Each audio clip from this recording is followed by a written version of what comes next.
चीनी की कीमतों को काबू करने के लिए सरकार ने लिया बड़ा फैसला। Lucknow double murder suicide case में मृतका की बहन ने किए चौंकाने वाले दावे। बांग्लादेश को मिला नया राष्ट्रपति। आवारापन 2 की कामयाबी पर पाकिस्तानी सिंगर ने क्यों कहा जो चाहिए था वो मिल गया।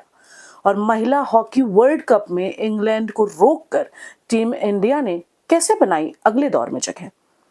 देश दुनिया मनोरंजन और खेल से जुड़ी पिछले 24 घंटे की 5 बड़ी खबरें जानेंगे इस वीडियो में।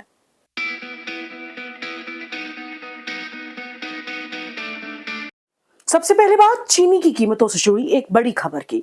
देश में चीनी की बढ़ती कीमतों के बीच सरकार ने 10 लाख टन कच्ची चीनी के आयात को मंजूरी दे दी है।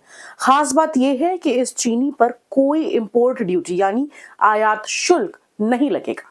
सरकार ने इस आयात की अनुमति 31 अक्टूबर 2026 तक दी है। दरअसल त्योहारों का सीजन आने वाला है और इस दौरान चीनी की मांग बढ़ जाती है। ऐसे में सरकार की कोशिश है कि बाजार में चीनी की पर्याप्त उपलब्धता बनी रहे और कीमतें ज्यादा न बढ़ें। सरल भाषा में समझें तो सरकार विदेश से बिना ड्यूटी के चीनी मंगाएगी ताकि देश में सप्लाई बढ़े और आम लोगों पर बढ़ती कीमतों का असर न पड़े।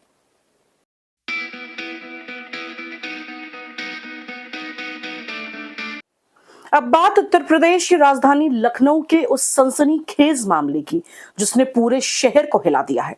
गोमती नगर इलाके में एक शख्स ने कथित तौर पर अपनी पत्नी की गोली मारकर हत्या की। इसके बाद उसने अपनी बीमार बहन की भी हत्या कर दी और फिर खुद को गोली मारकर अपनी जीवन लीला समाप्त कर ली। घटना के बाद आरोपी पति के व्हाट्सएप स्टेटस की भी चर्चा हुई जिसमें उसने अपनी पत्नी पर धोखा देने का आरोप लगाया था। लेकिन अब इस पूरे मामले में मृतका की बहन प्रज्ञा मिश्रा के दावों ने कहानी का दूसरा पक्ष सामने रखा है। प्रज्ञा ने सोशल मीडिया पर पोस्ट करते हुए दावा किया है कि उनकी बहन अपने पति के कथित व्यवहार और उसकी बहन की मानसिक बीमारी से जुड़ी परेशानियों के कारण अलग रह रही थी। उन्होंने घटना को लेकर कई गंभीर आरोप भी लगाए हैं। हालांकि ये मृतका की बहन द्वारा किए गए दावे हैं जिनकी पुलिस जांच और तथ्यों से पुष्टि होना अभी बाकी है।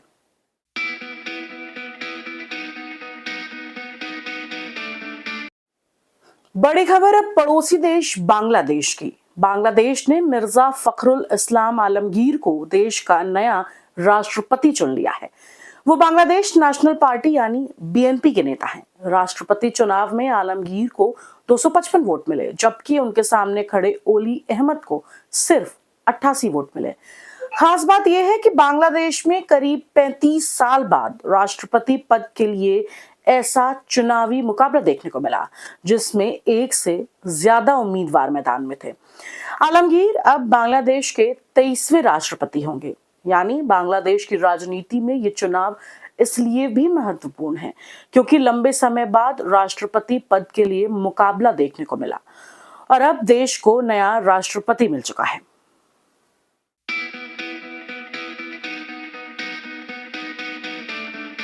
खबर बॉलीवुड और पाकिस्तान से जुड़ी है। इमरान हाशमी की फिल्म आवारापन 2 की सफलता के बीच पाकिस्तानी सिंगर और कंपोजर मुस्तफा जाहिद भी चर्चा में है। मुस्तफा जाहिद के गाने तो फिर आओ और तेरा मेरा रिश्ता साल 2007 में आई पहली आवारापन की पहचान बन गए थे। लेकिन अब जब इसके सीक्वल यानी आवारापन 2 पर काम हुआ तो भारत पाकिस्तान के बीच तनावपूर्ण रिश्तों की वजह से मुस्तफा जाहिद को फिल्म में शामिल नहीं किया गया। इसके बावजूद फिल्म की रिलीज के बाद मुस्तफा काफी खुश हैं। उन्होंने आवारापन 2 की सफलता पर खुशी जताते हुए कहा कि उन्हें जो चाहिए था वो मिल गया। यानी फिल्म के सीक्वल का हिस्सा न होने के बावजूद उन्हें इस बात की खुशी है कि पहले फिल्म में उनके संगीत की जो पहचान बनी थी उसे आगे भी याद रखा गया।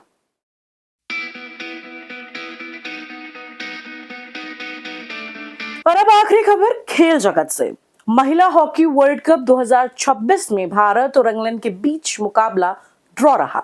20 अगस्त को खेले गए इस मुकाबले में दोनों टीमों ने काफी कोशिश की लेकिन पूरे मैच में एक भी गोल नहीं हो सका। यानी मुकाबला 0-0 से ड्रॉ रहा। लेकिन इस ड्रॉ का फायदा टीम इंडिया को मिला। जानकारी के अनुसार भारत ने पूल डी में दूसरा स्थान हासिल किया और इसके साथ ही टीम ने टूर्नामेंट के अगले दौर में जगह बना ली है। अब भारतीय टीम की नजरें नॉकआउट मुकाबले पर हैं, जहां एक छोटी सी गलती भी टीम को टूर्नामेंट से बाहर कर सकती है। भारत अब कोशिश करेगा कि अगले दौर में बेहतर प्रदर्शन करके खिताब की रेस में अपनी जगह मजबूत करे। तो ये थी पिछले 24 घंटे की 5 बड़ी खबरें। चीनी की कीमतों से लेकर लखनऊ मर्डर केस, बांग्लादेश की राजनीति, आवारापन 2 और महिला हॉकी वर्ल्ड कप तक, हर जरूरी खबर की आसान और सीधी जानकारी के लिए जुड़े रहिए द न्यूज कटआउट के साथ।